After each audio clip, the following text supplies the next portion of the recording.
Hola a todos. Espero que se encuentren muy bien y estén listos para la clase asincrónica, ¿no? que nos toca hoy, en la semana 16.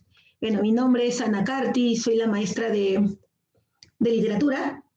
Nos corresponde el tema de Generación del 27, la poesía. Bueno, préstame mucha atención, esté atento a la explicación y empezamos, ¿no? Si vamos a hablar de la generación del 27, tenemos que hacer una pequeña introducción sobre la vanguardia. Si nosotros recordamos vanguardia, ¿la vanguardia qué fue? ¿La vanguardia qué significó? La vanguardia significó muchas escuelas artísticas con nuevas propuestas. Si vemos, por favor, las imágenes, quiero que vean la de en medio, ¿no? que es un cuadro llamado La persistencia de la memoria. Pertenece a Salvador Dalí. Si vamos a hablar de la generación de 27, tenemos que hablar de un pintor español, ¿no? Para acercarnos mejor, ¿no? a la vanguardia. Y un momento, miremos este cuadro. A ver, este cuadro, donde puedes observar que los relojes se están derritiendo, ¿cómo lo podrías interpretar? A ver, cuando Dalí pintó relojes derritiéndose, ¿qué nos quiso decir? ¿No? En muchos estudios, muchos analistas, ¿no? de arte han interpretado estos cuadros derritiéndose como los recuerdos de una persona que se van también perdiendo, ¿no? Uno va olvidando, ¿verdad? Si ustedes pueden ver más cerca y si no, busca el cuadro, por favor, se llama La persistencia de la memoria. Sobre este reloj que está de cabeza, que está volteado, hay insectos, ¿verdad? Y esos insectos ¿qué representan, no? Bueno, los insectos representan el miedo, la fobia que tenía pues el artista por estos animalitos, ¿o no? O sea, que están reflejados en el cuadro, fíjense, reflejados en el cuadro. Y encima es un cuadro que está volteado sobre una mesa de madera que podría representar un cajón, ¿o no? Entonces, si yo sigo interpretando y sigo ¿no? haciendo, ¿no? Sigo pensando, ¿no? Podría decir pues que el cuadro representa la muerte, ¿no? Ese reloj volteado sería pues un cadáver y esos insectos encima pues se lo están comiendo, ¿no? Y el cajón sería, y bueno, la madera sería pues el cajón, ¿no? Sería el cajón, ¿verdad? Ahora, todo lo que acabas de escuchar, todas estas interpretaciones que la mayoría que han estudiado a Salvador Dalí, no soy yo, muy bien, han hecho sobre el cuadro, todo eso, chicos, se llama surrealismo, ¿no? De todas las escuelas de vanguardias que aparecieron, ¿no? Que aparecieron, pues, si vamos a hablar de la generación de 27, tenemos que hablar de la influencia evidente del surrealismo, ¿no? En esta generación, ¿verdad? Entonces, si me preguntan, a ver, Ana, entonces, ¿qué es surrealismo? No me quedó claro, quiero que me quede claro ya. Bueno, ¿qué es surrealismo? Bueno, en pocas palabras, surrealismo sería, primero, imaginación, ¿verdad? Y hay que tener bastante imaginación, ¿verdad? ¿Se acuerdan los insectos que están sobre el reloj, las fobias del pintor? Ya, también es surrealismo. Surrealismo sería, pues, exteriorizar el subconsciente, los traumas, los miedos que todo ser humano tiene. Y surrealismo también es ofrecer múltiples interpretaciones, ¿no? A lo que estamos viendo en este caso, ¿verdad? Ahora, esas muchas interpretaciones, a partir de ahora, por favor, lo vamos a llamar metáforas. ¿Está bien? Eso serían las metáforas. Muy bien. Entonces, también pues podríamos hablar a ver, Ana, estamos hablando de exteriorizar las fobias, los miedos, el subconsciente. Profesora, ¿cómo se llama eso? ¿No? Se llama escritura onírica. ¿Qué sería la escritura onírica? Sería pues el libre fluir de las ideas, ¿no? Puede ser a la hora de escribir, bueno, en el caso de Dalí sería a la hora de pintar, muy bien, y por donde ustedes vean el cuadro, y si ven los otros dos, es irracional, ¿no? Por donde lo veas, ¿verdad? Y eso también es vanguardia. Recordemos que la vanguardia rompe con la lógica. La vanguardia es eso, ¿no? Romper con la lógica. Entonces, lo que han escuchado hasta ahora, chicos, serían pues las palabras claves, ¿no? Para el tema de hoy. Repito, palabras claves para el tema de hoy, ¿no? ¿Cuáles son? A ver, una especie de rebeldía, la rebeldía, lo irracional, la imaginación y sobre todo, exteriorizar las crisis personales, lo que uno lleva por dentro guardado, ¿no? Y no quieres, bueno, muchas veces no queremos que se sepa, ¿verdad?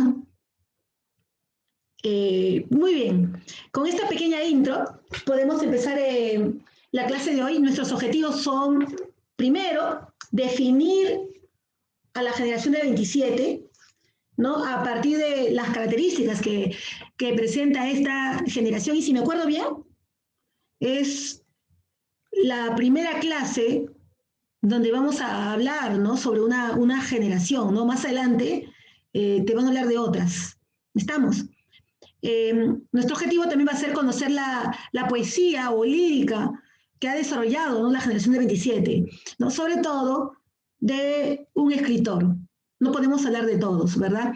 En este caso de Federico García Lorca, y yo estoy muy segura que has escuchado de García Lorca, ¿no? En su momento. ¿Te suena Federico García Lorca? Muy bien. Y vamos a hablar del García Lorca poeta, ¿no? Y autor de Poeta en Nueva York. ¿Bien? Estos van a ser nuestros objetivos y se van a cumplir de todas formas. El contexto.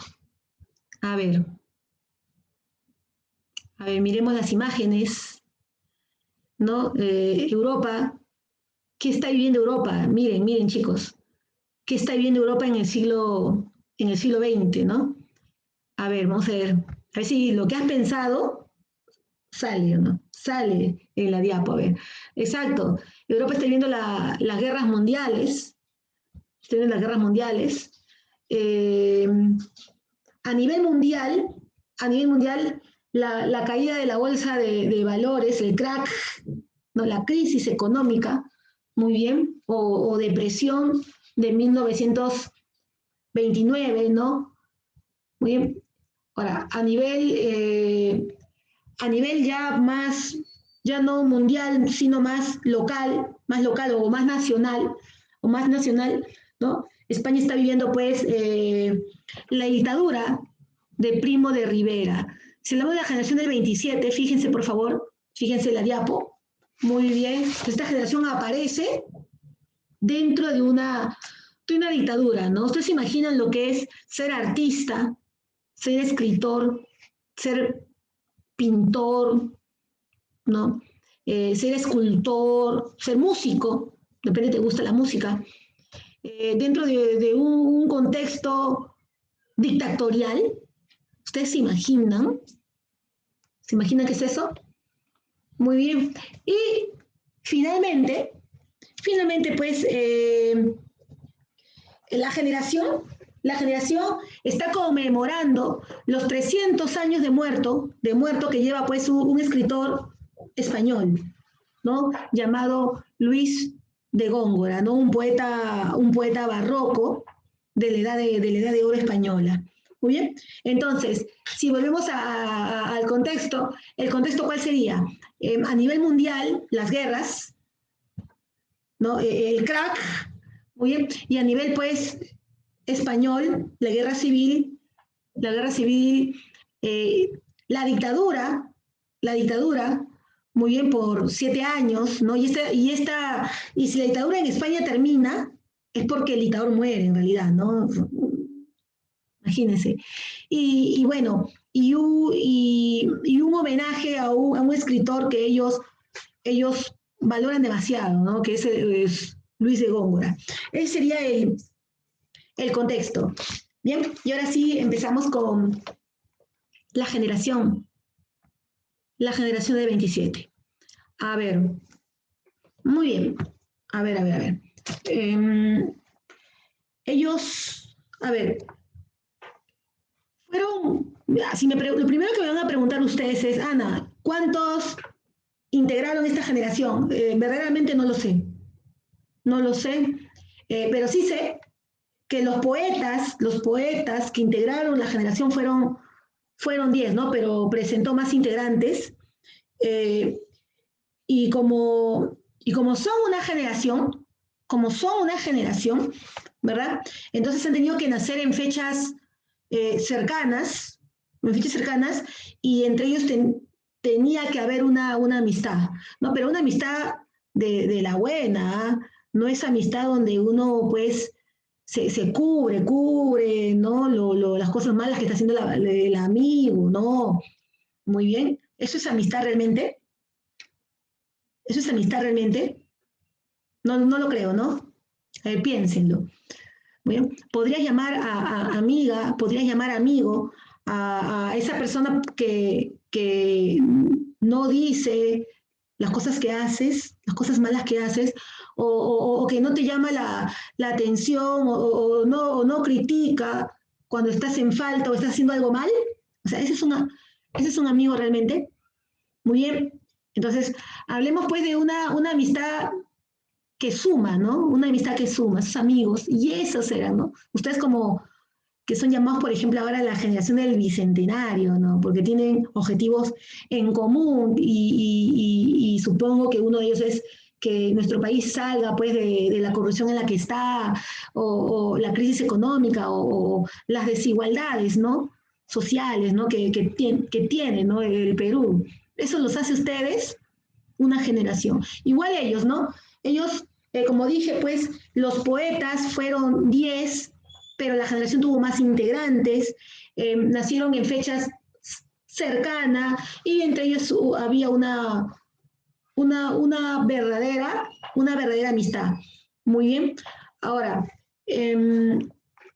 esta generación se reúne justamente para conmemorar, como mencioné, los 300 años de la muerte del poeta barroco Luis de Góngora, ¿no? Góngora falleció en 1627 y en 1927 se le rinde un homenaje. Uno de ellos, si recuerdo bien, Damaso Alonso, en ese homenaje recitó de memoria, imagínense, recitar de memoria los 1091 versos de la obra más representativa de Góngora, ¿no? Que fue Soledades. ¿Tú te sabes algún poema que tenga así, que sea tan grande? 1091 versos de memoria. ¿Qué les parece, no? Ahora, alguien me preguntará, y Ana, o maestra Ana, ¿y por qué ¿no? Ese gusto, ¿no? Por Góngora? Lo que pasa es que Góngora, el gusto por Góngora nace justamente por las metáforas, ¿no? Digamos que el primero que ofrece pues imágenes eh, para llamar la atención, imágenes fuertes, así, imágenes impactantes, fue Góngora, ¿no? Y la generación del 27 también lo hace, ¿no? La generación del 27 lo que busca es captar, y anoten por favor esto, anótenlo, captar la atención de sus lectores, captar, ¿no? Por eso tienen imágenes muy llamativas. Por ejemplo, este verso, escúchame por favor, este verso de Poeta en Nueva York, de García Lorca, el autor que nos corresponde hoy, que dice, a ver, ¿cómo entienden? Gente o gentío de trajes sin cabezas. Y quiero que lo imaginen. Porque eso es metáfora. Metáfora es imaginación, ¿no? Imágenes, imaginación. Imagínense, por favor, gentes o un gentío de trajes, o sea, es como la imagen que está ahí, estás viendo, pero sin cabeza. O sea, ¿qué nos quiere decir? A ver, ¿qué nos quiere decir? A ver, o sea, que todos usan el mismo traje, imagínense, ¿no? Saco, camisa, corbata, pero sin cabeza, ¿verdad? Claro, lo estoy sacando del contexto, ¿no? Tendrían que escuchar el poema completo, que lo van a escuchar, pero hasta ahí, ¿qué podrías entender? Gente que traje sin cabeza, yo, a ver, tómate un tiempo, ¿qué podrías entender? Sin cabeza, que no piensan, ¿no? No piensan por sí mismos, pero visten igual, como máquinas, ¿no? Podría ser. Muy bien. ¿Sabes qué podría entender yo? A ver si estás de acuerdo conmigo. Si veo gente de trajes, pienso, imagino gentes de trajes sin cabeza. Yo entiendo personas que no quieren dar la cara, que se, que se esconden. ¿Podría ser o no? ¿Verdad? Esos que podríamos llamar el mal mayor, los responsables de tantos problemas, de tanta crisis, los responsables, los autores de tantas desgracias, podría ser o no. Muy bien. O de repente, a ver, te doy un tiempo.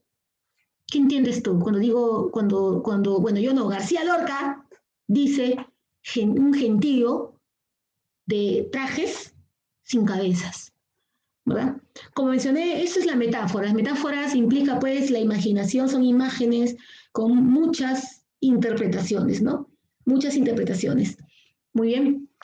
Bueno, como leen acá, sus obras se caracterizaron por ese uso audaz, constante de metáforas, ¿no? Por acá dice, esta generación manifestó rebeldía, inconformidad y militancia política. Es cierto, miren, les comento, 12 años, ¿no? 1927. 12 años después, 12 años después, la generación se desintegra, ¿no? Justamente por eso, ¿no? Justamente por eso. ¿Qué iba a pasar con los integrantes? Bueno, Lorca, el autor que nos corresponde hoy día, García Lorca, por ejemplo, muere.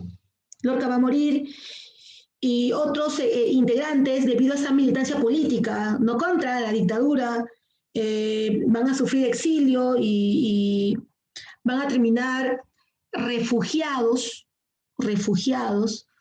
en otros países, ¿no? Francia, México. Entonces la generación, pues, la generación se desintegra. ¿Qué les parece? La generación se desintegra. Bien. Muy bien.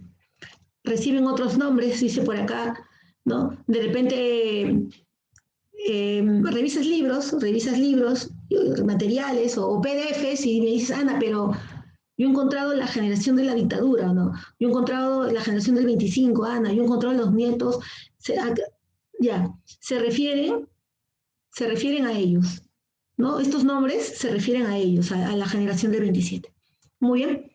Entonces, con estas primeras ideas sobre la generación sobre quiénes fueron la generación del 27, empezamos con características. A ver, característica 1. Aprovechan lo vanguardista y aprovechan lo tradicional. Muy bien. Muy bien. A ver, los integrantes del 27, en este caso y a partir de ahora, por favor, voy a hablar de los poetas, ¿ya? Los poetas del 27. Muy bien, ¿cuántos fueron? Ya me olvidé. ¿Ah? ¿Cuántos fueron? ¿Cuántos? Exacto, fueron 10. Fueron 10.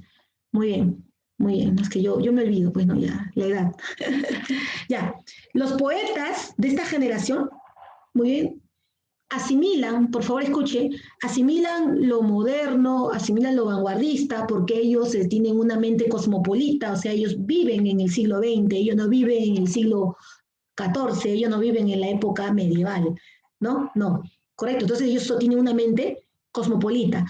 Es decir, absorben las influencias de ese momento, lo que está surgiendo en el siglo XX, que en este caso sería lo moderno, lo nuevo o la vanguardia. La vanguardia. Muy bien, ahora, por más que ellos asimilan lo vanguardista, no descuidan, muy bien, a sus escritores, y eso se llama lo tradicional, ¿correcto? Muy bien, ¿se acuerdan que mencioné que en esa conmemoración a Góngora recitaron de memoria Soledades, ¿verdad?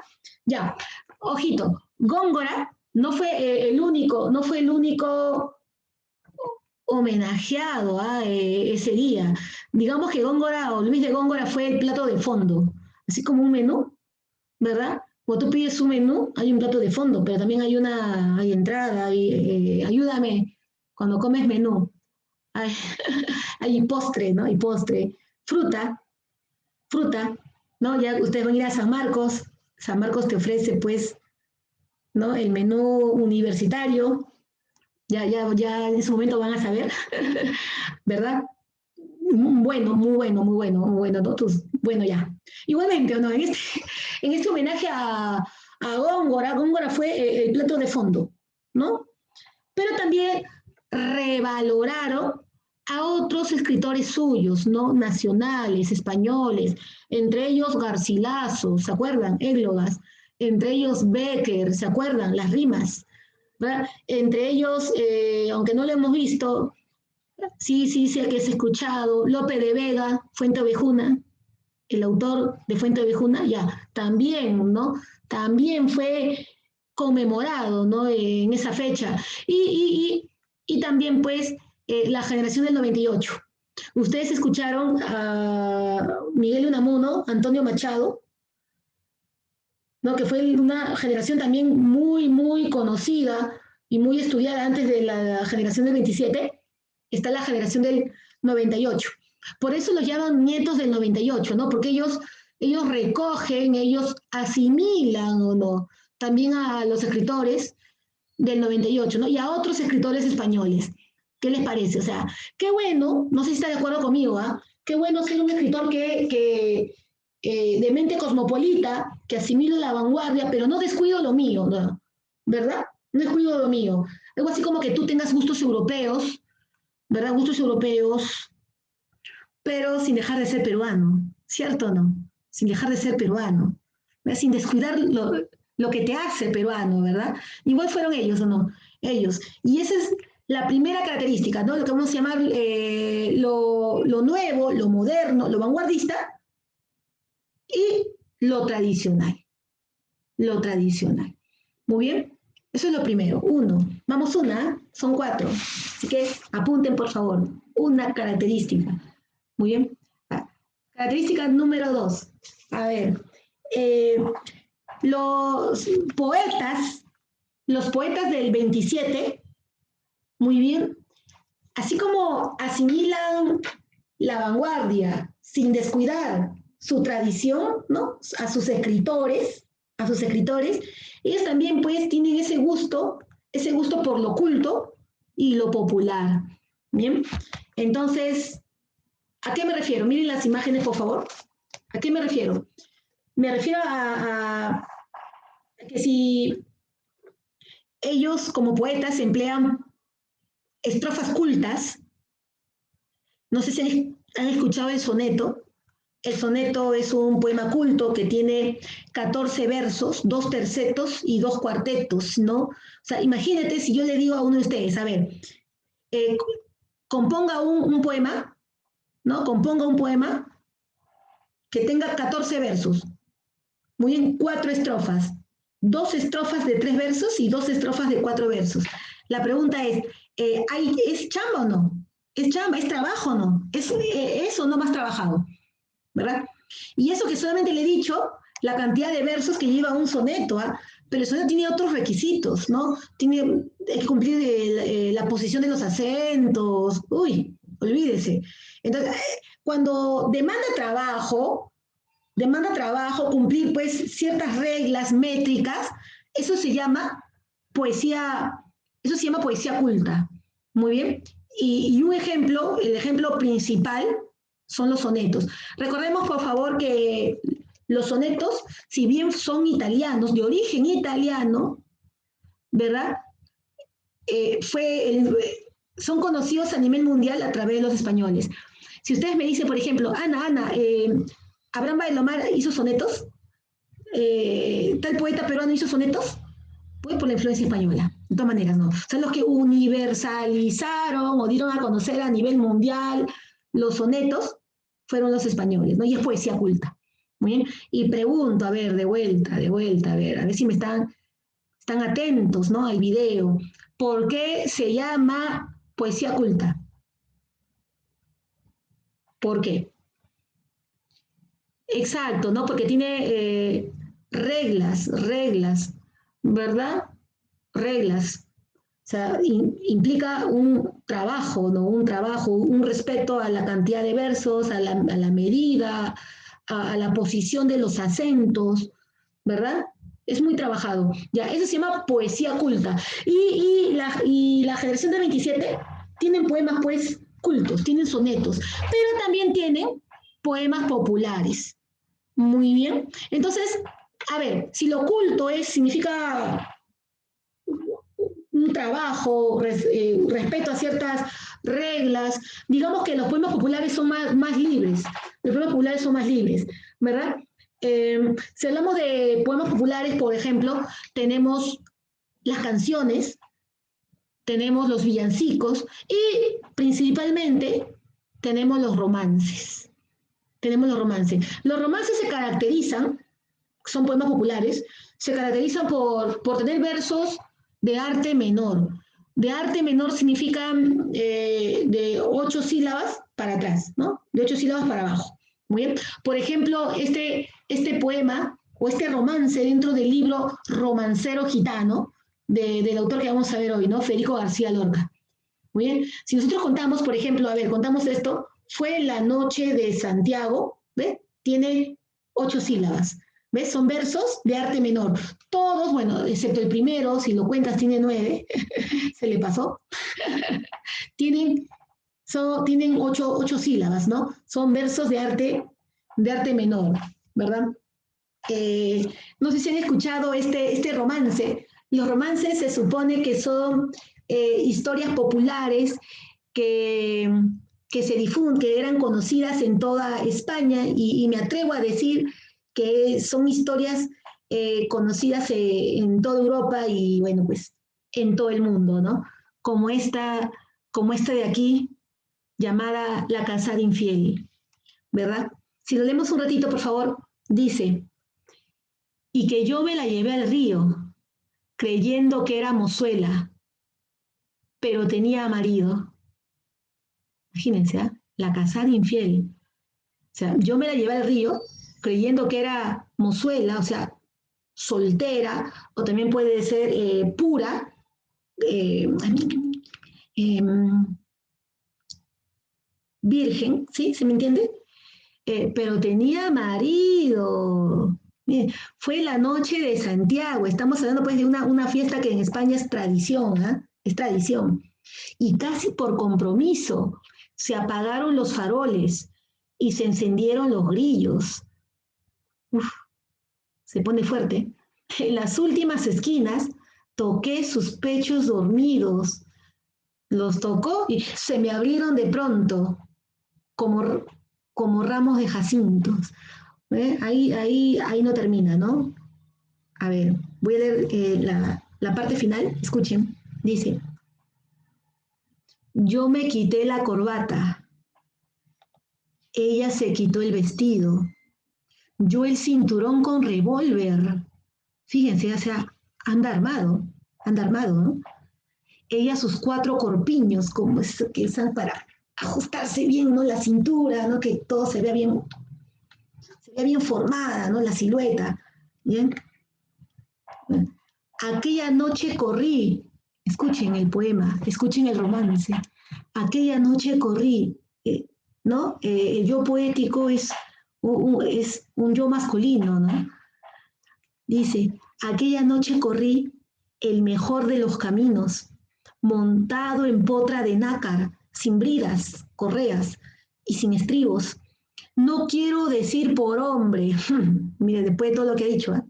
No quiero decir por hombre las cosas que ella me dijo. La luz del entendimiento me hace ser muy comedido, sucia de besos y arena. Yo me la llevé al río, con el aire se batían las espadas de los lirios. Me porté como quien soy, me porté como quien soy. A ver, ¿qué dirían ustedes, señoritas, que están escuchando el poema? Me porté como quien soy. ¿Quién es o no? A ver, me porté como quien soy, como un gitano legítimo. Le regalé un costurero grande, de raso pajizo, ¿no? Y no quise enamorarme, porque teniendo marido, me dijo que era mozuela cuando la llevaba al río.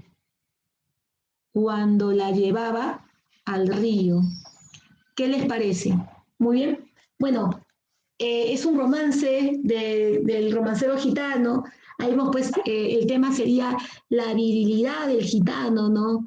Es un poema sumamente erótico, está describiendo un acto sexual, ¿verdad?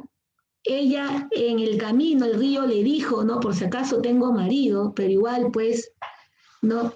Gitano que se respeta, ¿no? Es el mundo machista representado, pues, en los poemas de García Lorca, ¿no? Donde los gitanos son fuertes, son viriles, son machos, usan revólver, o sea, pistolas, o sea, son ayúdame, son violentos, son violentos, muy bien, y las mujeres son objetos sexuales. Se da lo que se llama la cosificación de la mujer, ¿no? La mujer es un objeto más, ¿no? Que hay que poseer, que hay que poseer. ¿Qué opinan qué opinan del poema? La casada infiel, del libro Romancero Gitano, ¿no? Bien. Característica número 3. A ver, aquí está la gitana, ¿verdad? Esta es una gitana. Y desde la intro, ya pues estoy hablando de las metáforas o no. Si a ti te preguntan, pues, de la generación del 27, sin duda, ellos destacaron por el uso de metáforas. Ahora, ¿qué son metáforas, profesora? A ver, recordemos, las metáforas son imágenes casi, ¿cómo te puedo decir? Casi incoherentes, poco comunes, poco claras, al estilo de Góngora, por eso también se llaman metáforas gongorianas, o puedes llamarlas a partir de ahora metáforas culteranas. Son esas imágenes que tú lees y dices, no entiendo nada, no entiendo, ya, metáforas, ¿no? Son las metáforas. Y esas metáforas se llaman metáforas surrealistas. Miren un momento, por favor. Aquí te están dando ejemplos de 4 integrantes de la generación del 27, 4 poetas, ¿no? Salinas, Lorca, que vamos a ver hoy, muy bien, Alberti y Gerardo Diego, muy bien. Y bueno, pues como son metáforas, son imágenes, hay que interpretarlas, ¿no? Hay que interpretarlas. Y quiero empezar, por favor, con El romance del Duero, de Gerardo Diego. ¿Ya lo viste? Está al final, ¿ya lo viste? Perfecto. Muy bien. A ver, para empezar, esa es una parte del poema. El poema no está completo. Muy bien. Si tú quisieras entender mejor, mejor los versos, entender mejor las metáforas, las imágenes, lo que el poeta nos quiere decir, nos quiere expresar, tendríamos que leer el poema completo, ¿cierto? ¿Verdad? A ver, vamos a ver esta parte. Dice, tú, viejo Duero, sonríes entre tus barbas de plata, moliendo con tus romances las cosechas mal logradas. A ver, tendríamos que saber qué es el Duero para España, ¿no? ¿Qué es el Duero para los españoles? Bueno, el Duero es un río, ¿no? El Duero es un río, para empezar. Muy bien. Y cuando dice barbas de plata, o sea, de color, ayúdeme, color blanco, muy bien. Entonces, si usamos la personificación, ese recurso literario de la personificación, ¿se está refiriendo a un joven, a un niño o a un anciano? ¿A quién se refiere? A un anciano, ¿no? Entonces, eh, si junto si junto mis ideas, juntemos, por favor, juntemos, recuerda, hay que pensar, hay que imaginar, no son metáforas, son metáforas. Tú, viejo Duero, sonríes entre tus barbas de plata, moliendo con tus romances las cosechas mal logradas. Eh, Estaría diciendo, pues, que el río hace referencia a un anciano, muy bien, un anciano, y como todo anciano, pues, ha vivido mucho, ha visto mucho, sabe mucho, ¿no? Y por lo tanto hay que tenerle respeto, ¿no? ¿Qué les parece la metáfora, ¿no? Ese respeto a lo que esconde, a lo que esconde la naturaleza, el paisaje español. Muy bien, recordemos, hago una pausa, me permiten, por favor, recordemos que la generación del 98, muy bien, también hacía eso, revaloraba, ¿no? El paisaje español, la naturaleza, ¿no? Y la generación del 27, como acaban de ver, también lo hace, ¿no? Toda la historia que hay, pues, hay en un río, ¿no? Toda la historia que esconde un bosque, ¿no? Un bosque. ¿Y el hombre qué hace? ¿Qué hace con el bosque? ¿Qué hace con el río? Perdónenme que me cambie que me cambie, ¿no? Un poquito, pero ¿qué hacen las personas con la naturaleza? ¿Qué hacen? Díganme. Exacto, la contaminan. ¿Qué hacen con los ríos? ¿Qué hacen con los bosques? ¿Qué hacen? ¿Qué hacen con la naturaleza? ¿Qué hace la humanidad? O la inhumanidad, ¿no? Sería mejor. ¿Qué hace? La destruye. La destruye. No valora. Muy bien. O sea, qué distinto somos, qué distinto, o sea, y qué lamentable no sé si están de acuerdo conmigo, que la humanidad destruye la naturaleza y una generación valora la naturaleza, o sea, unos pocos valoran. ¿Y los demás qué hacen? La destruyen. Ahora, quisiera, por favor, si me dan un tiempito, denme un tiempito, quisiera interpretar esta parte que, como también les dije, es parte de un poema mucho más grande, más extenso, llamado Galope de Rafael Alberti. Escuchen, ¿ah? A galopar, hasta enterrarlos en el mar. ¿A qué se refiere? ¿Enterrarlos qué, Ana? O sea, ¿qué quiere enterrar en el mar? ¿Qué quiere? Ya, el poema, y espero que en su momento lo lean completo, de verdad espero, trata sobre un hombre que debe irse de España. Imagínense, no debe irse de España y debe dejar su vida anterior. A eso se refiere. Cuando dice a galopar, o sea, irte, ¿no? Irte y no mirar atrás, no mirar. Tienes que irte. Y cuando dice enterrarlo, se refiere pues a tus recuerdos, a las personas, a lo vivido, ¿no? En España. Ana, y a ver, de repente alguien está, yo sé que siempre hay alguien que está atento, ¿ah? Siempre sé que hay alguien que está así atento desde el inicio. Dice, pero usted dijo, profesora, que las metáforas surrealistas tratan sobre exteriorizar los conflictos personales. Entonces, si eso es así, profesora, y el poema trata sobre un hombre que tiene que irse de España y dejar su vida y enterrar su vida, la vida que llevó ¿no? en España, entonces yo podría afirmar, sin saber la biografía de Rafael Alberti, que pasó lo mismo. Pregunta, ¿verdadero o falso? ¿Verdadero o falso?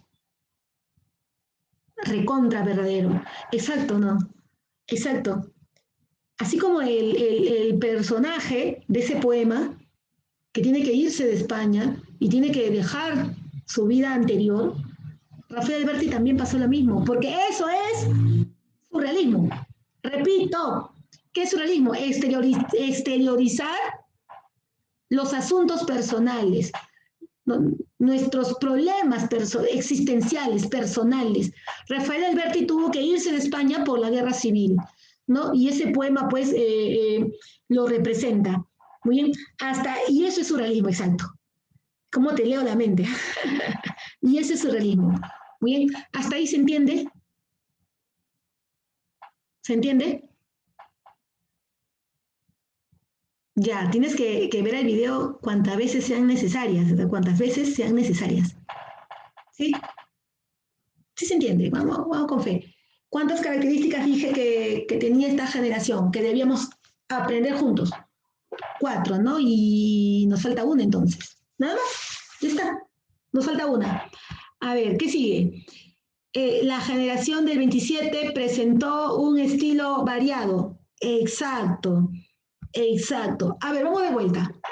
Vamos de vuelta, a ver, a ver. Sean atentos. ¿Ah? ¿Cuántos años estuvieron como una generación? Estuvieron juntos los poetas, los integrantes, como una generación. A ver, ¿cuántos años? Perfecto, ¿no fueron? 12. Muy bien. Ahora, yo les pregunto a ustedes, a ustedes, en 12 años, ¿las personas evolucionan o no evolucionan? ¿Somos o no somos dinámicos? Cambiamos nuestra mentalidad. Por supuesto. Entonces, los poetas de 27 también. O sea, no podemos decir, entonces Ana, ¿no podría afirmar que siempre fueron surrealistas? No, no. No siempre fueron surrealistas. Muy buena pregunta. No siempre. Muy bien. Ellos empezaron como poetas puros. ¿Bien? Poetas puros. Y luego se hicieron poetas surrealistas, que es lo que hemos venido haciendo desde que empezó la exposición. Todo lo que venía haciendo. Muy bien. Y admisión que nos pide, profesora, sobre la generación del 27. ¿Nos pide su estilo purista? No, no. El examen de admisión te va a preguntar sobre su etapa o su estilo surrealista, que es el que más es el que más lo identifica. Muy bien. Es el que más lo identifica a esta generación. ¿Ya? No se olviden. Y si me preguntan, vamos a repetirlo las veces que fueran necesarias. No, hasta que ya quede claro. Muy bien. Ana, ¿y qué es ser un escritor surrealista o un poeta surrealista del 27? Ya, primero es explorar el yo. Partamos de eso, explorar el yo, los conflictos personales, muy bien, nuestros problemas internos, es explorarlos, explorar mi yo, explorar mis emociones y plasmarlas en mi poema, plasmarlas. Eso es, chicas, eso es, chicos, surrealismo. Muy bien. Ahí dice, por ejemplo, elaboran una poesía con énfasis en la expresión de los sentimientos, los temas que son prohibidos, ¿no? Prohibidos, como el tema de la homosexualidad, ¿no? A este tipo de obras se les denominó poesía humanizada. Muy bien. A ver, vamos de nuevo. Ahí recuerden, Rafael Alberti, voy a preguntar de vuelta. A ver, si hablamos del tema de la homosexualidad, de estos 4 libros que tú ves ahí en la diapo, ¿no? El más representativo es de Luis Cernuda, Los placeres prohibidos. Los placeres prohibidos trata sobre la relación sexual entre 2 muchachos, entre 2 personas del mismo sexo. Muy bien. Entonces, a ver, si yo les preguntara, ¿Luis Cernuda era homosexual? ¿Sí o no? Recuerden. Exacto, porque eso es surrealismo. ¿Qué es surrealismo? Es explorar tu yo, mis emociones, mis sentimientos. Muy bien. ¿Y qué? Plasmarlo en mi poema, en este caso. Plasmarlo en mi obra de arte, pintarlo. Así como cuando empezamos, ¿te acuerdas de Dalí? Que tenía miedo a los insectos, cualquier tipo de insecto, sea una hormiga, lo que fuere, él le tenía fobia, ya, y los pintaba. ¿Qué estaba haciendo? Surrealismo. Surrealismo. Y a partir de ahora, por favor, escuchen, eso es surrealismo. Cuando tú escribes, dibujas, pintas, el arte que haga, señor, señorita, joven, escuchen, el arte que usted haga, muy bien, que refleje tu yo, tus emociones, tus sentimientos, muy bien, eso es surrealismo. ¿Qué les parece? Entonces Luis Cernuda era homosexual, definitivamente. ¿Qué les parece? ¿Qué les parece, chicas, chicos? ¿Qué les parece? Muy bien, ya, para no demorar más, por favor, hemos hablado de Rafael Alberti, él fue premio Nobel, o sea, esta generación tuvo un ganador de premio Nobel, ¿no? En 1977, Aleixandre. Hemos hablado, bueno, de Alberti, su exilio, hablamos de Cernuda hace poco, Los placeres prohibidos, este es otro libro, La realidad y el deseo, Gerardo Diego, Damaso Alonso, Pedro Salinas. Cuando yo empecé a investigar sobre la generación del 27 en la universidad, yo empecé con Salinas, le cuento. Yo no empecé con García Lorca, ¿no? Pero el autor que nos corresponde hoy es Federico García Lorca. Si hablamos un momento de García Lorca, miren, por favor, su fecha de nacimiento y su fecha de muerte. Importante, ¿eh? Lorca nació en 1898. Este es el año del desastre nacional, de la generación del 98, cuando España pierde sus últimas colonias.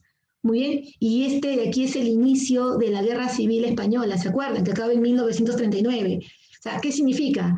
Que Lorca nació el año de un desastre y murió al inicio de una guerra.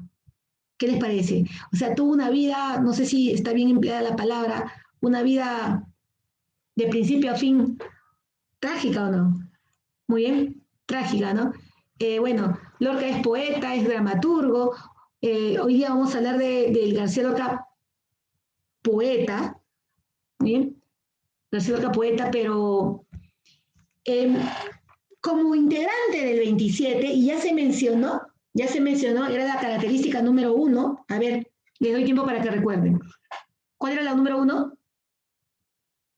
Exacto, lo vanguardista y lo tradicional, ¿no? Cómo asimilan, no tanto lo moderno, lo nuevo, la vanguardia y lo suyo, lo propio. Ya, García Lorca también. Ya, García Lorca también. O sea, García Lorca siempre tiene presente a España, ¿no? Sin ser ajeno a lo nuevo, ¿no? Es decir, a las metáforas, ¿no? Como integrante de esta generación, correcto, de mente cosmopolita, pues emplea las metáforas surrealistas también, pero sin descuidar España, sin descuidar lo suyo. Muy bien. ¿Ustedes recuerdan Becker, Rimas y Leyendas? Confirmen, por favor. Confirmen. ¿Se acuerdan que las rimas y leyendas de Becker se caracterizaba por esa mezcla de géneros? Hace rimas narrativas, o sea, poemas narrativos, y hace leyendas poéticas, ¿sí? Ya, lo mismo García Lorca, lo mismo hace García Lorca, muy bien, lo mismo hace García Lorca con la poesía y la tragedia, muy bien, también las mezcla, o sea, ¿qué significa? Que García Lorca hace poesía trágica, mire, y hace tragedias líricas. Hoy día, por ejemplo, vamos a hablar de poemas trágicos. Muy bien. Y en la semana 17 vas a escuchar sobre una tragedia lírica. ¿Qué les parece? Pero hoy nos toca las poesías trágicas. Muy bien. Ahora, ¿qué significa poemas trágicos? Escuchen. Significa hacer poemas con bastante carga pasional. Hacer poemas sobre la frustración, la angustia, la muerte. Esos son poemas con un fondo trágico, ¿correcto? con bastante tensión dramática, bastante carga pasional, bastante carga pasional. ¿Bien? Y lo más importante es que Lorca muestra un interés por los marginados, un interés por los discriminados, por los subalternos, ¿no? Los que ocupan puestos inferiores. Por ejemplo, ¿quiénes son? Los negros, por ejemplo, los gitanos son otros. Las mujeres también son excluidas, también son discriminadas, también son marginadas, o no. Los niños. Alguien preguntará, Ana, pero ¿y los niños también son marginados? ¿Los niños también son discriminados? ¿También son subalternos? Sí, sobre todo los niños que han perdido su infancia, los niños que deben trabajar, ganarse el pan, ¿no? Cuando los niños deben jugar, imagínense, ¿no? O sea, y esa reivindicación que hace García Lorca por esas personas, ¿o no? Por esas personas, se plasma bastante en sus obras, ¿no? Las mujeres, los niños, los gitanos también, allá en España, los gitanos también, ¿no? El romancero gitano también, por sus tradiciones, ¿no? Por sus costumbres, son excluidos, ¿no? Del resto de España, ¿verdad? Los negros, por ejemplo, ¿no? Y me parece que ese es su principal aporte. Ese es su principal aporte. Muy bien. Bueno, finalmente fallece en 1936, fusilado, ¿no? Fusilado. ¿Qué les parece? A continuación, vamos a trabajar Poeta en Nueva York. Muy bien. A ver, Poeta en Nueva York. Ahí vemos una ficha técnica del poemario y vemos una imagen de Nueva York, Estados Unidos, ¿no? Exacto. Muy bien. A ver, empezamos. A ver. Recordemos que los poemas, escuchen por favor, los poemas de Poeta en Nueva York fueron escritos justamente de lo que él vivió esos 10 meses que estuvo ahí, ¿no? En Estados Unidos, en Nueva York exactamente. Muy bien. Ahora, es un poemario póstumo, recuerden esto, es un poemario póstumo que se publicó 4 años después, ¿no? de su muerte. Bien, si Lorca falleció en el 36, entonces este poemario se publicó en 1940. Muy bien, ahora, antes de comenzar, por favor, recuerden lo siguiente. ¿Qué busca García Lorca con estos poemas de Poeta en Nueva York? ¿Qué busca? Ya, lo que busca es impactar en sus lectores.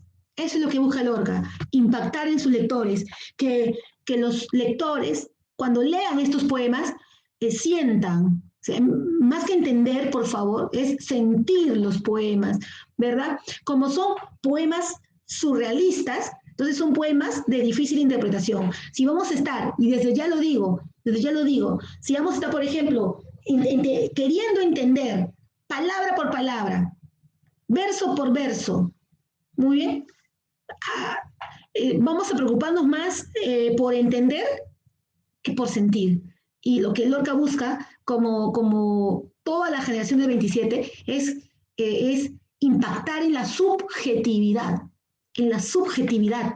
de sus lectores. Muy bien, que sientas antes de entender. Muy bien, gracias. Por eso que estos son poemas sociales, sin duda, y lo repito, los poemas de Poeta de Nueva York son poemas sociales que plasman o representan esta nueva realidad caótica, esta realidad cosificada, y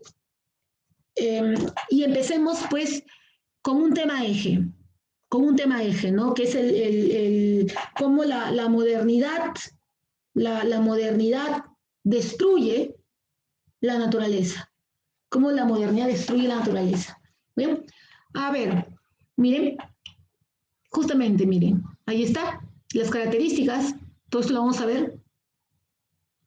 Y empezamos justamente con el tema de esa, cómo la naturaleza es aplastada, es destruida por la modernidad. Vamos a analizar algunos poemas y empezamos con La Aurora. A ver, chicos, chicas, vamos a ver el poema primero, ¿ya? La Aurora, a ver, que salga un momento. A ver, dice, la aurora de Nueva York tiene 4 columnas de cieno y un huracán de negras palomas que chapotean las aguas podridas. La aurora de Nueva York gime por las inmensas escaleras, buscando entre las aristas nardos de angustia dibujada. La aurora llega y nadie la recibe en su boca, porque allí no hay mañana ni esperanza posible. A veces las monedas, en enjambres furiosos, taladran y devoran abandonados niños. Los primeros que salen comprenden con sus huesos que no habrá paraíso ni amores deshojados. Saben que van al cieno de números y leyes, a los juegos sin arte, a sudores sin frutos. La luz es sepultada por cadenas y ruidos, en impúdico reto de ciencias sin raíces. Por los barrios hay gentes que vacilan insomnes, como recién salidas de un naufragio de sangre. Bien, bueno, vamos primero a la parte formal. Este es un poema que tiene 5 estrofas, mire por favor, tiene 5 estrofas. Muy bien, emplea el verso libre, el verso sin rima, tiene cieno, palomas podridas, ¿ven? No tiene rima, no tiene rima. Vamos a darle una interpretación a este poema, ¿sí? Vamos a hacer una interpretación. Las dos primeras estrofas, muy bien, o mejor dicho, las 3 primeras estrofas, muy bien, ¿qué hacen? Las 3 primeras estrofas, la aurora, las que empiezan así, ¿ya? Las 3 primeras estrofas describen la ciudad de Nueva York.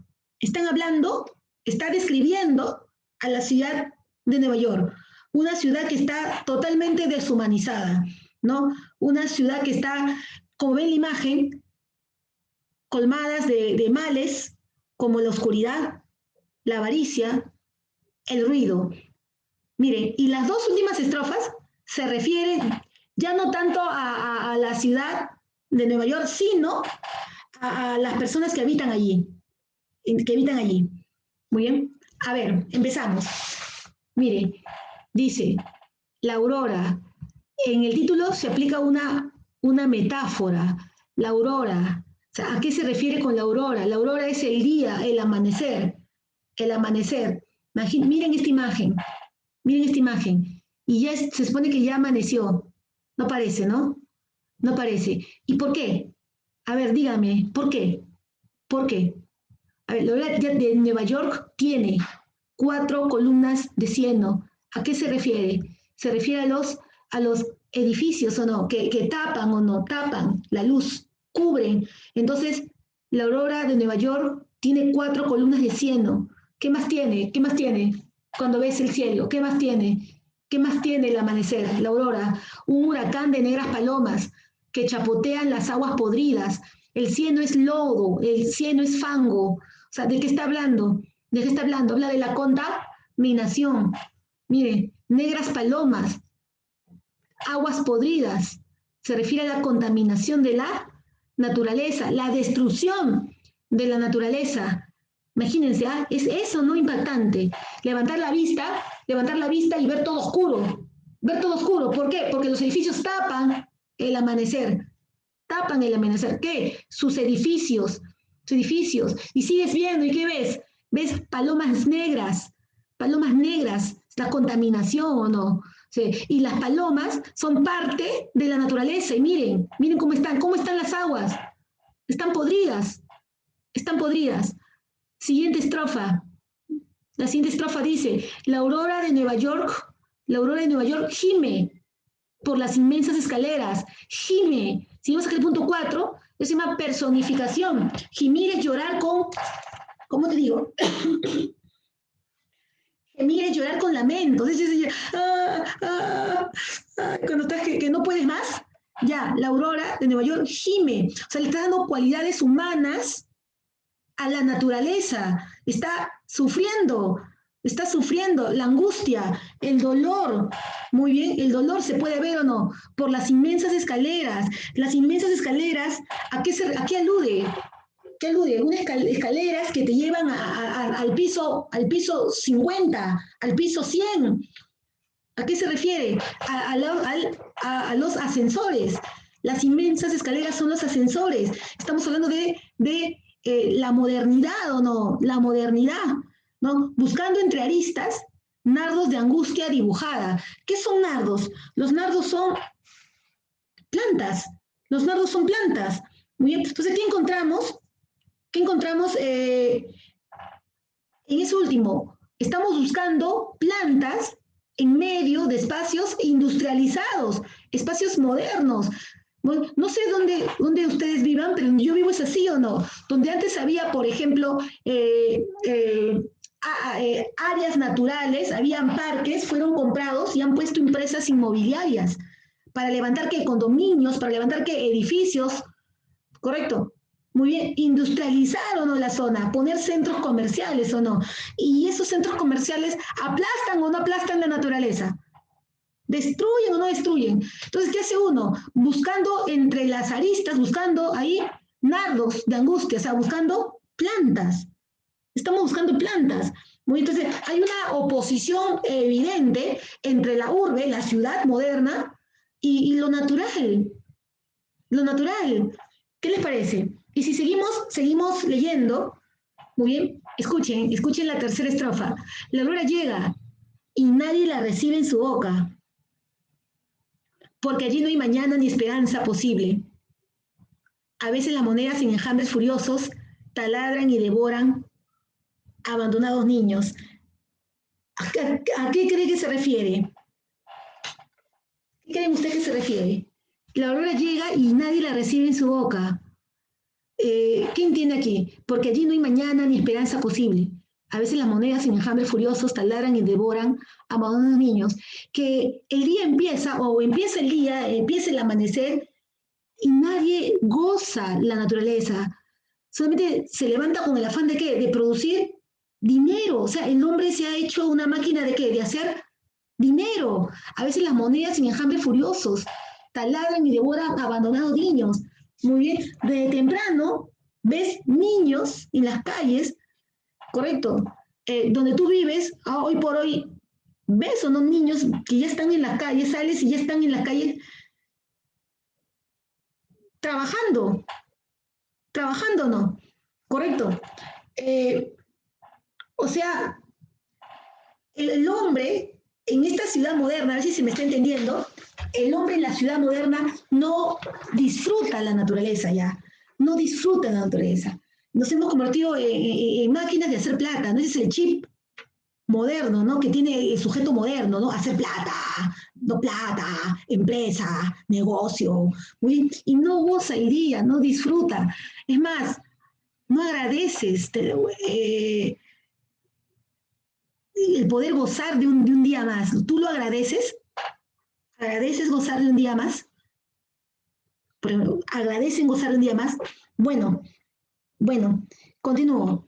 Cuarta estrofa, ya les dije, ahora habla de las personas que viven en Nueva York. Los primeros que salen comprenden con sus huesos que no habrá paraíso ni amores deshojados. Saben que van al cielo, siendo es fango lodo, de números y leyes, a los juegos sin arte, a sudores sin fruto. Esas referencias, ¿no? Esas referencias a los primeros que salen comprenden con sus huesos, con los huesos que representan la muerte, que no habrá paraíso ni amores deshojados. Se nota que hay un tono pesimista o no. Recuerden que el surrealismo siempre tiene un tono pesimista, ¿verdad? Hay un tono pesimista ahí. No habrá paraísos. O sea, el mundo es desesperanzador. El mundo es desesperanzador. ¿No? Saben que van al cielo de números y leyes. Es decir, como dice ahí en la diapo, una burocracia esclavizadora. ¿No? El mundo real es así. Todo es trámites, números, leyes. O sea, trabajar, te está diciendo que hay que trabajar para pagar, nada más para pagar, ¿verdad? Ustedes habrán visto a mamá, habrán visto a papá cuando llegan esto que está aquí, llegan todos los recibos o no, que hay que pagar. Recibo de casa, a ver, mi recibo de luz, ¿verdad? Por ejemplo, no. Cuando llegan, ¿cómo están mamá? ¿Cómo están papá? Se nota, ¿no? La angustia en ellos. Se nota, o sea, hay que trabajar, hay que producir. ¿Para qué? Para terminar, ¿qué? Pagando recibos, pagando cuentas. Muy bien, eso dice, van al cielo de números y leyes, leyes, leyes. ¿Por qué? Porque hay que pagar, no sé, impuestos, hay que pagar arbitrios, ay, no lo sé. Muy bien. Bueno, a los juegos sin arte, a sudores sin fruto.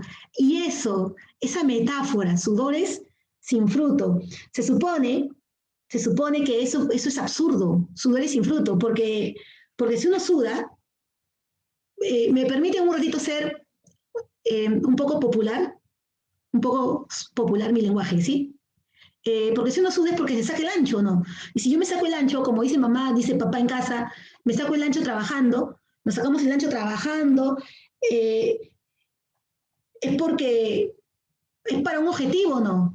Para poder, no sé, comprar un nuevo televisor o poder pagar pues poder pagar la academia o no, ir juntando, no pagar la academia. Entonces, esos serían sudores con fruto, que es lo lógico. Pero como estamos en vanguardia y la vanguardia es irracional, la vanguardia es absurda, sudores sin fruto. O sea, a ver, para que se me entienda, lo que uno gana se va, ya no, ni siquiera alcanza ya las personas no podemos ahorrar o no.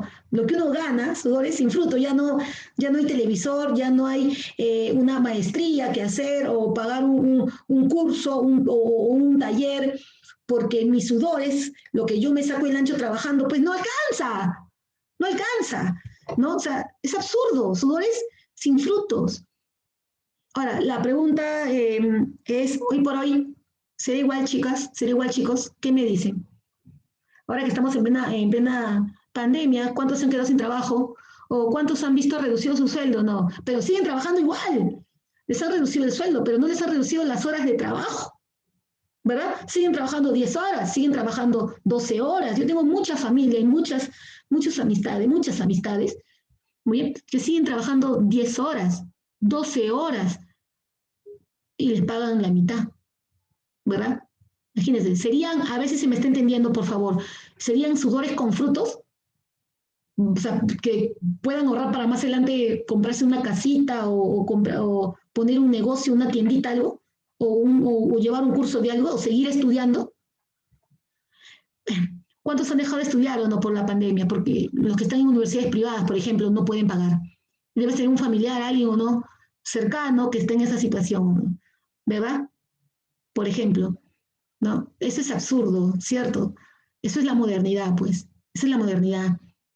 Bueno, la luz es sepultada por cadenas y ruidos. Alude a la esclavitud. Cadenas, ruidos, ¿no? Las cadenas, cuando uno arrastra, suenan. El impúdico reto de ciencias sin raíces. Seguimos con lo absurdo. Ciencias sin raíces. O sea, ciencias que no producen, ¿verdad? La modernidad. Dícese, entre comillas, TikTok, ¿no? Miren a qué se dedican a hacer TikTok, por ejemplo. Por los barrios, escuchen la parte final, ya voy a acabar mi exposición. Por los barrios hay gentes que vacilan insomnes, como recién salidas de un naufragio de sangre. Otra vez saluda a la muerte, la sangre, los huesos, saluda a la muerte o no. ¿Bien? Porque uno sale de casa, chicas, chicos, uno sale de casa y no sabe si va a regresar o no. No sabe. Me da mucha pena de un poema como este. No sé si lo sientes como lo siento yo, ¿verdad? Pero cuando ya a ustedes les toque entrar a esta modernidad, correcto, entrar a esta modernidad burocrática, uno trabaja, se saca el ancho para otros, muy bien. Y esta última parte, escuchen por favor, por los barrios y gentes que vacilan insomnes, como recién salidos de un naufragio de sangre. ¿A qué se refiere Ana? Se refiere a la deshumanización. Esa es la palabra clave. Es más, es el tema eje en todo el poemario, la deshumanización. Eso que te hace persona, eso que te hace ser humano, eso no se ha perdido, hay un vacío. Muy bien. Hay gente que vacilan insomnes, como recién salidos de un naufragio. O sea, si se dan cuenta, pues, personas que se levantan temprano y ustedes han visto personas que se levantan temprano como zombies y se visten y toman su carro y van durmiendo en el bus y recién toman conciencia cuando llegan al trabajo. O sea, ya llega, ya está, ya empezó. Ahí o no, se imagínense, a ellos se refieren o no. O sea, están totalmente deshumanizadas, por no decir automatizadas, mecanizadas, ¿verdad? Se levantan temprano y hay personas cuyos trabajos, y hay que ser francos, hay que ser francos, cuyos trabajos pues implica levantarse más temprano, 4 de la mañana, 3 de la mañana, y hay personas que trabajan de cono a cono, ¿han visto o no? De cono a cono, y llegar a su trabajo les toma ¿cuánto? 2 horas, pueden ser 3 horas, ¿no? De viaje, imagínense. Eh, a ello se refiere o no, la deshumanización total. Bueno, para continuar, por favor, y avanzar más rápido, ya después, no cansarte tanto. El rey de Hamlin, el rey de Harlem. Muy bien, ¿qué es Harlem? Harlem es un barrio en Nueva York, un barrio en Nueva York también, recuerda aquí es la ciudad, es Nueva York, un barrio en Nueva York donde se mantiene la herencia afroamericana, donde los negros pues mantienen vivas sus raíces, su tradición. Muy bien. Y de eso trata este poema, ¿no? Es preciso matar al rubio vendedor de aguardiente, a todos los amigos de la manzana. La gran manzana es Nueva York. No, es preciso matarlos, dice, ¿no? Y es necesario también dar con los puños cerrados a las pequeñas judías que tiemblan llenas de burbujas, para que el rey Harlem cante con su muchedumbre, para que los cocodrilos duerman en largas filas, bajo el amianto de la luna, y para que nadie dude de la infinita belleza de los plumeros, los ralladores, los cobres y las cacerolas de las cocinas. Bien, o sea, ¿de qué está hablando acá? Que es necesario que el rey Harlem cante con su muchedumbre, o sea, mantenga viva sus tradiciones. Ay, Harlem, ay, Harlem, ay, Harlem. Ese ay es interjección de dolor o no, de dolor. Ay, Harlem, no hay angustia comparable a tus rojos oprimidos, rojos oprimidos, no ojos, rojos oprimidos. O sea, está llorando sangre.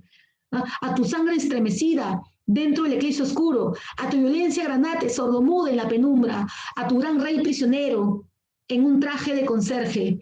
Si se dan cuenta aquí, por favor, si se dan cuenta, eh, ¿cuál es el mensaje en este poema? El mensaje es que el hombre negro, el afroamericano, no se desvincule de sus raíces, muy bien, no se desvincule, mantenga viva sus tradiciones, para que no sea destruido por el hombre blanco, que en este caso es el rubio vendedor de aguardiente. Cuando dice hombre blanco, por favor, no nos referimos, o no me refiero al color, sino se refiere al capitalista, al capitalista. Muy bien, miren, eh, qué ironía, ¿no? Y es una ironía el final, porque tu gran rey prisionero en traje de conserje. Es decir, en el África era pues un rey y en Estados Unidos el negro, que es cuando Lorca llega y estuvo 10 meses en Nueva York, va a ver que los negros hacen trabajos subalternos, inferiores, como cuál, abrirte la puerta de un hotel, ¿no? O de un casino, correcto, o de un edificio, o sea, es decir, conserje. O sea, mira lo que hay allá, era un rey, y mira lo que terminó siendo en Estados Unidos. Para eso los llevaron, para eso, muy bien. Si no terminan abriendo puertas, terminan atendiendo mesas o limpiando calles, ¿no? O sea, trabajos inferiores. Pues es un gran rey prisionero en un traje de conserje. Ese es el poema. ¿Qué les parece? Muy bien. Y ya pues para no, que no me gane el tiempo y no aburrirte, no aburrirte con mi exposición, hablemos de otro poema de poeta de Nueva York llamado Grito hacia Roma. A ver, si hablamos de Roma, Roma es símbolo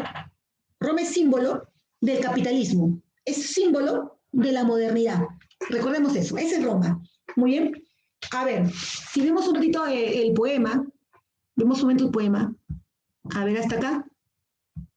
A ver, dice, manzanas levemente heridas por finos espadines de plata, nubes rasgadas por una mano de coral, que lleva en el dorso una almendra de fuego, peces de arsénico como tiburones, tiburones como gotas de llanto para cegar una multitud, rosas que hieren, porque ya no hay quien reparte el pan y el vino, ni quien cultive hierbas en la boca del muerto, ni quien abra los lindos del reposo, ni quien llore por las heridas de los elefantes. Los maestros señalan con devoción las enormes cúpulas ahumadas, pero debajo de las estatuas no hay amor, bajo los ojos de cristal definitivo. Pero el hombre, vestido de blanco, ignora el misterio de la espiga, ignora el gemido de la parturienta, ignora que Cristo puede dar agua todavía, ignora que el beso de prodigio y da la sangre del cordero al pico idiota del faisán. Muy bien. A ver, el yo poético que se está expresando ahorita, si ustedes se dan cuenta, está aludiendo, hace bastantes alusiones religiosas, ¿verdad? Si hablamos de Roma, en Roma, ¿quién se encuentra? La Santa Sede, ¿cierto? ¿No? La Santa Sede. El poema trata de cómo, pues, la iglesia está, la iglesia, el clero está, pues, aliado con el capitalismo y está aliado con las guerras.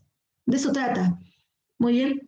Y cómo los símbolos religiosos, como son las manzanas, ¿no? Del inicio, los símbolos religiosos han perdido su valor sagrado, ¿no? Hay bastantes alusiones a la religión, las manzanas, los peces.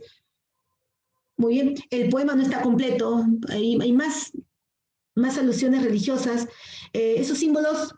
Y también hay símbolos que aluden a la iglesia, ¿no? Cuando dice espadines de plata, perdón, a la guerra, como son los espadines de plata, ¿no? Las espadas de plata, la guerra. Muy bien. Este poema trata de cómo la iglesia se ha aliado a los dictadores, se ha aliado a los capitalistas y la guerra, la iglesia ha perdido su esencia. La esencia de la iglesia es, como dice la segunda estrofa, ya no hay quien reparte el pan y el vino, ni quien cultive hierbas en la boca del muerto, ni quien abra los lindos del reposo, ni quien llore por las heridas de los elefantes. Muy bien. Significa que la iglesia ha perdido su labor de hacer el bien, de dar alivio, de dar paz, de dar tranquilidad. Ya no hay quien reparte el pan y el vino, ni quien cultive hierbas en la boca del muerto, quien consuele. El deber de la iglesia es consolar o no, al que sufre, al que siente dolor, al que ha perdido un ser querido. La muerte ha dejado de ser algo importante, un ritual, para pasar a ser algo que no significa nada, ¿no? Y ojo, que cuando se critica a la iglesia, no se critica pues a Diosito, ¿eh? Se critica a sus representantes. Cuando dice el hombre vestido de blanco, ¿a quién se refiere? Al Papa.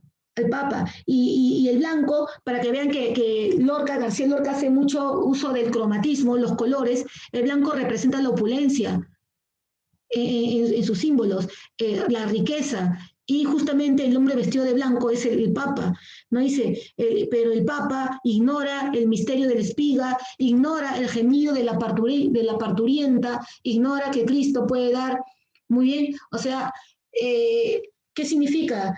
Que el Papa ignora el dolor, ignora la escasez, ignora la pobreza. Hay una crítica ahí, ¿o no?, a los representantes de la iglesia. Muy bien, el poema en sí, chicos, es un reclamo para que la iglesia deje de estar aliada con los dictadores, deje de aliarse con los que inician guerras, deje de aliarse con los capitalistas y retome esa labor esencial, esa labor de dar paz, dar alivio, dar consuelo, de hacer el bien, ¿correcto? Hacer el bien, muy bien, y se deje de contribuir con las injusticias, ¿o no? Con las injusticias. Es por eso que muchos de nosotros, yo también a veces, muy bien, yo no reniego de Dios, yo amo a Dios, yo creo mucho en Dios, pero sí reniego a veces de los representantes, ¿no? Las personas, las autoridades que tiene la iglesia, muy bien, que no hacen su labor como debe ser, ¿no? Y están coludidos con el sistema, ¿no? Y hacen daño. Y en vez de ayudar a que haya menos desigualdades, ellos más bien hacen lo contrario, ¿no? Bien hacen lo contrario, ¿verdad? Ese grito hacia Roma. Y terminamos acá ya la exposición con un poema más, y los dejo bien, llamado Oda a Walt Whitman. Oda a Walt Whitman. Muy bien.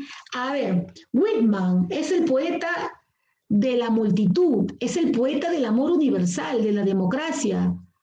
Frente a la ciudad deshumanizada, que es Nueva York, Whitman anhela una sociedad solidaria, cuyo modelo más cercano es el autor de Hojas, es él, ¿no?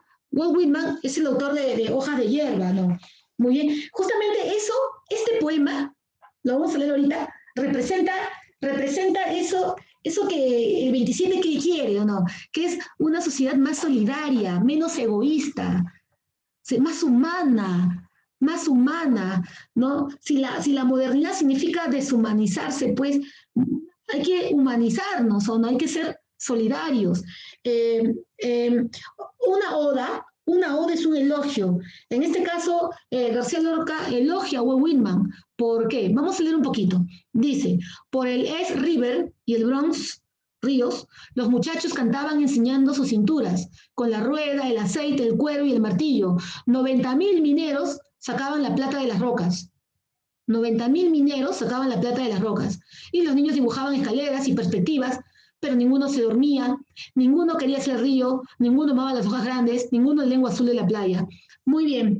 ¿A qué se refiere? ¿A qué se refiere? Si nos damos cuenta, los primeros versos que habla de los 90.000 mineros, sacaban la plata de las rocas, son los trabajadores explotados, ¿no? Explotados por el capitalismo. Miren, ¿a cuántos son? Que están inmersos en una ciudad industrializada, ¿no? Que los obliga a trabajar demasiado. Muy bien. Ahora, y dice, ninguno se dormía, ninguno quería ser río, ninguno amaba las hojas grandes, ninguno de la lengua azul de la playa. Con ese ninguno se refiere a ninguno de los mineros. Muy bien. Es decir, que la sociedad capitalista hace que tú no disfrutes, no goces de la naturaleza. Los mineros son totalmente ajenos al goce de la naturaleza. ¿Por qué? Porque están alienados. ¿Qué significa alienados, Ana? Están deshumanizados. No saben lo que es la libertad. No saben. Muy bien. En cambio, Walt Whitman sí lo sabe. Y ahí está el contraste, ¿o no? Ni un solo momento, hermosura viril, que en montes de carbón, anuncios y ferrocarriles, soñaba ser un río y dormir como un río, con aquel camarada que pondría en tu pecho un pequeño dolor de ignorante leopardo. O sea, está haciendo un contraste entre las personas que están alienadas por el trabajo, ya no gozan de naturaleza, con alguien que sí, que todavía lo hace. Muy bien, que como dice acá, se resiste al sistema, que en este caso es Walt Whitman, ¿o no? Que en montes de carbón, anuncios, ferrocarriles, o sea, una ciudad industrial, él sí sueña ser un río, él sí sueña ser un río, él sí quiere dormir como un río. Muy bien, es decir, este último poema, por favor, hace un contraste entre la ciudad industrializada, alienada, deshumanizada, sin libertad, Muy bien, con Walt Whitman. Y Walt Whitman, pues, representa lo natural, lo auténtico, es el ser siempre él. Y ese era Walt Whitman en realidad, ¿no? El poema, repito, no está completo. Hay una parte donde hace una descripción etopéica del cuerpo de Walt Whitman, eh, donde describe y muestra que el gran poeta de Estados Unidos, que era Walt Whitman, era homosexual, por ejemplo, ¿no? O sea, y era abiertamente homosexual. O sea, era auténtico, era él, ¿no? Ese contraste entre la ciudad hipócrita, la ciudad que no goza, no disfruta su libertad, y Walt Whitman, que sí lo hace, ¿o no? Que sí lo hace. El gran poeta norteamericano sí lo era. Interesante, ¿o no? Bueno, ya para acabar aquí la exposición, pues eh, hemos podido ver que Lorca en Poeta en Nueva York utiliza símbolos, niños, de inocencia perdida porque trabajan, ¿no? En las calles, ¿verdad? Mire, el dinero, las monedas que representan el capitalismo, símbolos que reflejan el dolor, la angustia, el sufrimiento, símbolos de muerte, también o no. Personajes marginales como son los negros, que sí lo Marcel acá, ¿no? Los niños, pero te dije también en las mujeres, ¿no? También, aunque no lo hemos visto en estos poemas, pero también tiene poemas donde se evidencia, ¿no? Muy bien. Y otra palabra clave en estos poemas son las oposiciones recurrentes, ¿no? La armonía, la desarmonía, la vestimenta, la desnudez, la principal, la sociedad capitalista y la naturaleza, ¿no? Y otra, pues, el amor homosexual, lo auténtico, ser tú, ser libre, y la represión, ¿no? La represión el qué dirán, ¿no? Las convenciones sociales, por ejemplo, ¿no? Muy bien, y así sucesivamente. Si hablamos de por qué es importante García Lorca, ¿no? Como todo escritor, chicos, les comento, eh, su libro debe, como todo artista, en este caso como todo escritor, el deber de un escritor es reflejar la nueva realidad, ¿no? Y eso es lo que hace García Lorca en Poeta en Nueva York. ¿Vale? Eso es lo que hace con sus poemas sociales. Él plasma, pues, este mundo deshumanizado, este mundo alienado, este mundo egoísta, codicioso, muy bien, eh, que, que está destruyendo, ¿no? La naturaleza, por ejemplo. Si hacemos una pregunta de eco, esta es una pregunta de eco, dice, hay Harlem, hay Harlem, hay Harlem. Está hablando del rey de Harlem, ¿recuerdan? No hay angustia comparable a tus rojos oprimidos, a tu sangre estremecida dentro del eclipse oscuro, a tu violencia granate, sordomuda en la penumbra, a tu gran rey prisionero en un traje de conserje. Un tipo de pregunta de eco, de admisión, dice, en estos versos del rey de Harlem, de Poeta en Nueva York, Lorca se expresa ¿qué expresa? Un deseo para enfrentar al sistema capitalista que oprime al ser humano. ¿Qué dicen? Acá hay un deseo, se ve un deseo, acá hay un reclamo. No, ¿no? No hay, ¿verdad? O sea, no evidencio rastros que inviten a hacer un reclamo de enfréntate, lucha. En esta parte no. Bien, un dolor profundo por la destrucción de la cultura y la ciencia española. Estamos en Estados Unidos, no está en España, no. Lamento, se expresa un lamento por la condición inferior que tienen o marginal que tienen del sujeto, en este caso del sujeto negro, sí, ¿verdad? Sí, ¿no? El amor puro, auténtico y hermoso, bueno, esto es Walt Whitman, ¿no? En el último que vimos. Entonces, ¿la clave cuál sería? La C. La clave sería la C. Hasta ahí terminamos, chicos, la exposición teórica. Espero hayan entendido y si no, los invito a ver muchas veces el video. Muy bien, y preguntar a sus maestros en clase y seguir viendo las clases asincrónicas, ¿no? Que están preparadas con mucho amor para todos ustedes. Hasta una siguiente oportunidad. Espero vernos pronto. Hasta luego.